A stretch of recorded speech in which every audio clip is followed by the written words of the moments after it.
RRI Indonesia Inspirasi. Terima kasih pendengar, Anda masih bersama RRI Bengkalis di pagi hari ini. Selamat pagi dan selamat bergabung kembali bersama kami melalui 90,6 MHz. Pagi ini kami kembali menyapa Anda di sesi dialog interaktif Negeri Junjungan Menyapa untuk edisi Jumat 21 Juli 2023. Nah, pendengar, pagi ini kita akan bicara tentang mewujudkan wisata ramah anak di Kabupaten Bengkalis. Untuk berbicara tentang hal ini sudah hadir narasumber Bapak Alwizar dari Dinas Pariwisata Kabupaten Bengkalis yang saat ini sudah hadir bersama kami di studio. Assalamualaikum, selamat pagi Pak Alwizar. Waalaikumsalam warahmatullahi wabarakatuh. Selamat pagi. Apa kabar, sehat Pak ya? Alhamdulillah sehat. Alhamdulillah, luar biasa. Nah, kalau bicara tentang Bengkalis ini, akhir-akhir ini memang Bengkalis ini menjadi sorotan, jadi destinasi yang ramai dibicarakan banyak orang ya, karena memang Bengkalis ini kan banyak tempat-tempat wisata dan juga mungkin dari waktu ke waktu orang-orang penasaran ingin ke Bengkalis, mungkin dari giat dari media sosial dan segala macamnya. Tapi ada yang menarik di sini adalah wisata ramah anak. Nah, seperti apa sebenarnya wisata ramah anak ini, Pak? Ya, baik. Terima kasih. Selamat pagi pemirsa on air TV Radio Republik Indonesia yang kami banggakan. Sebelum ke sana barangkali perlu kita tahu dulu nih, karena ini temanya adalah wisata yang ramah anak ya. Anak ini sebagaimana Undang-Undang Nomor 35 2014 itu perlu kita ketahui dulu adalah seseorang yang sebelum berumur 18 tahun. Nah, jadi kalau dia 17 tahun, kemudian 16 tahun, 2 tahun itu masih kategori anak gitu ya. Tapi kalau sudah 18,5, 18, sekian bulan itu sudah masuk tidak lagi termasuk dalam kategori anak begitu. Nah, anak sebagaimana juga orang dewasa itu dia punya kebutuhan sosial, baik untuk pengembangan diri, kebutuhan rekreasi dan lain sebagainya. Oleh karena itu memang destinasi wisata sebagaimana juga disiapkan untuk orang tua, orang dewasa juga harus menyiapkan fasilitas untuk anak begitu. Oleh karena itu memang destinasi juga disebut wajib raya anak. Dan sebenarnya kalau dalam amanat Undang-Undang Nomor 10 tahun 2009 tentang pariwisata itu bukan hanya layak anak tapi juga ramah difabel gitu. Jadi kewajiban ini paling tidak itu ada 4 kriteria besar untuk sebuah destinasi pariwisata yang dikatakan layak anak ini menurut rekomendasi dari Komisi Perlindungan Anak Indonesia. Itu harus ada faktor keamanan, keselamatan, kemudian dari sisi layanannya dan kepatuhan dari pengelola terhadap aspek-aspek yang mengatur sisi keamanan. Nah, jadi ini kalau secara konkretnya barangkali bisa kita terjemahkan secara lebih rinci adalah pengelola baik pemerintah maupun swasta atau masyarakat. Jadi ini memang pengelola destinasi ini ada berbagai bentuk, Pak.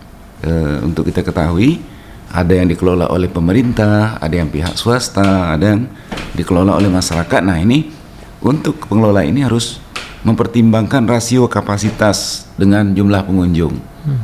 Jadi jangan sampai misalnya suatu destinasi pariwisata itu kecil ternyata daya tampungnya. Pas lebaran haji atau libur panjang ini biasanya pengunjung membludak anak-anak. Nah, ya kan? Nah, ini kan biasanya di setiap destinasi ini ada uang masuk, Pak ya, tiket ya, karcis, retribusi. Nah, jangan sampai hanya pertimbangan sisi ekonomi bagaimana pendapatan banyak tetapi kapasitasnya itu melebihi rasio.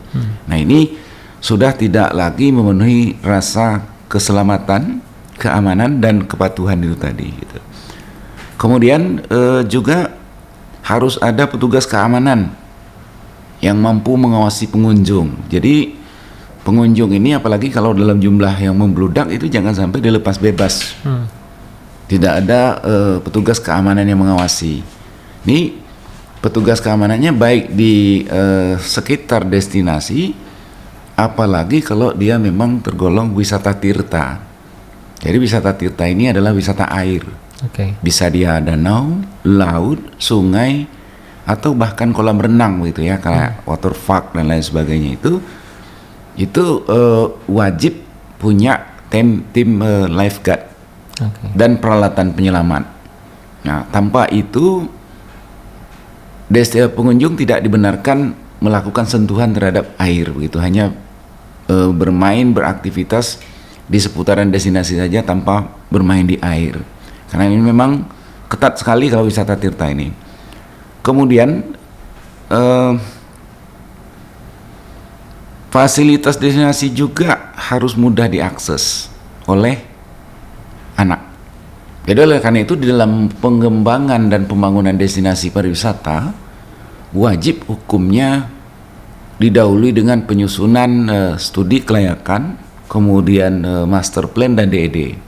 Jadi di dalam master plan ini kita nanti melihat Dinas Pariwisata Kabupaten Bengkalis selaku perangkat daerah teknis melihat ini rancangan destinasi ini layak anak dan ramah difabel apa tidak begitu. Karena ini memang diatur secara tegas di dalam Undang-Undang nomor 10 tahun 2009 tentang kepariwisataan di pasal 13 kalau saya tidak salah, bahwa di situ dikatakan bahwa untuk pembangunan dan pengembangan destinasi pariwisata wajib didahului dengan penyusunan rencana induk dan rencana detail. Artinya apa? Master plan dan DED gitu. Nah, ini perlu juga menjadi perhatian bagi semua, terutama pengelola swasta, terutama juga bagi pengusaha-pengusaha industri pariwisata yang mengembangkan kawasan pariwisata. Kemudian hal lain, nah ini harus juga ada security system berbasis layak anak. Security system ini jangan sampai misalnya ada kejadian penculikan anak di destinasi pariwisata. Nah, ini lebih fatal lagi. Oleh karena itu security system ini memang wajib ada di destinasi pariwisata. Kemudian harus ada pengumuman, himbauan mana yang objek daya tarik, mana yang anak boleh, mana yang tidak begitu. Nah, kemudian yang terakhir jangan lupa juga fasilitas kita itu memang harus benar-benar menjamin keselamatan. Jangan sampai misalnya sarana fasilitas permainan itu sudah lapuk, usia tua, ketika anak main patah jatuh. Nah, ini sudah tidak menjamin lagi keselamatan jiwa begitu. Kemudian yang terakhir barangkali ya ada mobile information ketika membludak, ada yang petugas keamanan pakai hello toa atau pakai loudspeaker mengingatkan pengunjung tentang keselamatan terutama anak dan mengingatkan orang tua agar jangan sampai anaknya terlepas dari pengawasan. Yang terakhir tentu saja wajib ada pelayanan P3K gitu. Kira-kira begitu. Jaminan keselamatannya ya. Iya. Nah, dari sekian kriteria yang disampaikan tadi adalah beberapa poin di dalamnya adalah memang ada security system, jaminan keselamatan di dalamnya. Nah, seberapa besar nih jaminan untuk fasilitas tempat-tempat wisata yang ada di Bengkalis ini, Pak? Terutama untuk keselamatan anak. Ya. Kabupaten Bengkalis saya akui jujur memang kita baru beranjak berbenah menuju sebuah destinasi pariwisata modern. Artinya? Yang bisa menjamin keamanan keselamatan setiap pengunjung dengan berbagai kriteria, orang dewasa, difabel maupun ramah anak. Nah, sebelum itu memang dia tumbuh secara alamiah. Oleh karena itu belum terkonsep secara baik dan hanya beberapa saja yang memang layak anak dan layak ramah difabel begitu. Namun demikian kita berupaya keras. Contoh misalnya begini.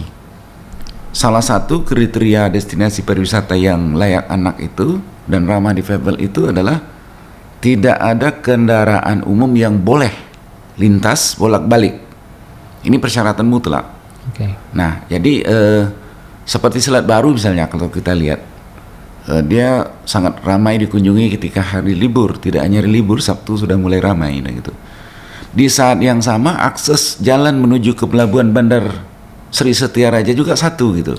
Nah, ini sebenarnya tidak boleh. Nah, namun demikian karena memang jalannya hanya satu-satunya, sementara waktu ya memang dari sisi pengamanannya kita ketat dengan keamanan. Nah, pemerintah Kabupaten Bengkalis tahun 2020 4 ini kan dapat dana alokasi khusus. Oke. Kami beberapa waktu yang lalu rapat lintas kementerian. Nah itu Dinas PUPR berencana memindahkan jalan yang khusus ke Pelabuhan Bandar Seri Seteraja itu adalah jalan yang di sebelah rumah Dinas Pak Sekda Kabupaten Bengkalis itu sampai ke Selat Baru begitu. Oh, berarti tembusnya situ langsung Iya, tembus itu. Jadi jalan yang akses ke pantai yang lewat destinasi pariwisata itu ke pelabuhan itu memang demi undang-undang tadi itu memang tidak boleh lagi dilintasi kendaraan umum, terutama bus. Oke. Nah ini dipahami misalnya ketika orang tuanya sibuk menikmati kuliner misalnya, anak tentu ingin bebas bermain. Ya.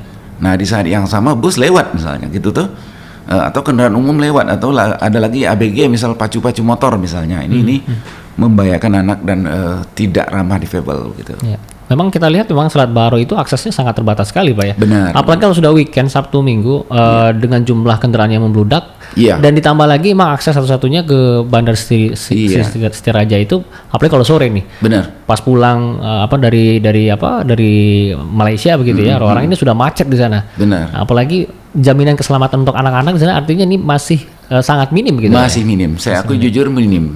Jadi memang makanya tadi di awal-awal saya sampaikan bahwa pengembangan dan pembangunan destinasi pariwisata itu wajib didahului dengan penyusunan rencana induk rencana detail, master plan dan DED gitu. Nanti di dalam master plan ini kita item pertama yang kita lihat itu layak apa tidak dia untuk anak dan ramah difabel. Kebetulan Selat Baru itu master plan-nya sudah selesai.